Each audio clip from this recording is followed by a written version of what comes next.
പ്രേമം എന്ന ചലച്ചിത്രത്തിലൂടെ മലയാളിയുടെ മനം കവർന്ന സായി പല്ലവി ബോളിവുഡ് അരങ്ങേറ്റം കുറിക്കുകയാണ്. ആമിർ ഖാൻ പ്രൊഡക്ഷൻസിന്റെ ബാനറിൽ ഒരുങ്ങുന്ന ഒരു പ്രണയ ചിത്രമാണ് സായി പല്ലവിയുടെ ഈ പുതിയ ഹിന്ദി സംരംഭം.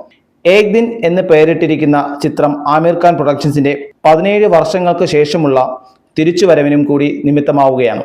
17 വർഷങ്ങൾക്ക് ശേഷമാണ് ആമിർ ഖാനും മൻസൂർ ഖാനും നിർമ്മാതാക്കളായി വീണ്ടും ആമിർ ഖാൻ പ്രൊഡക്ഷൻസിന്റെ കീഴിൽ ഒന്നിക്കുന്നത് എന്ന പ്രത്യേകതയും ഈ ചിത്രത്തിനുണ്ട്.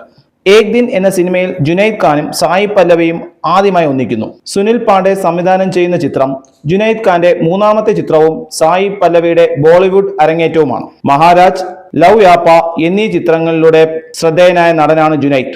ചിത്രത്തിന്റെ ട്രെയിലർ പുറത്തിറങ്ങിയിട്ടുണ്ട്. 2008 ജാനേ തു യാ ജാനേന എന്ന സൂപ്പർ ഹിറ്റ് ചിത്രത്തിനായി ആമിർ ഖാനും മൻസൂർ ഖാനും അവസാനമായി നിർമ്മാതാക്കളായത്. അവർ വീണ്ടും ഒരുമിക്കുമ്പോൾ ആരാധകർക്കിടയിൽ വലിയ പ്രതീക്ഷകളാണുള്ളത്.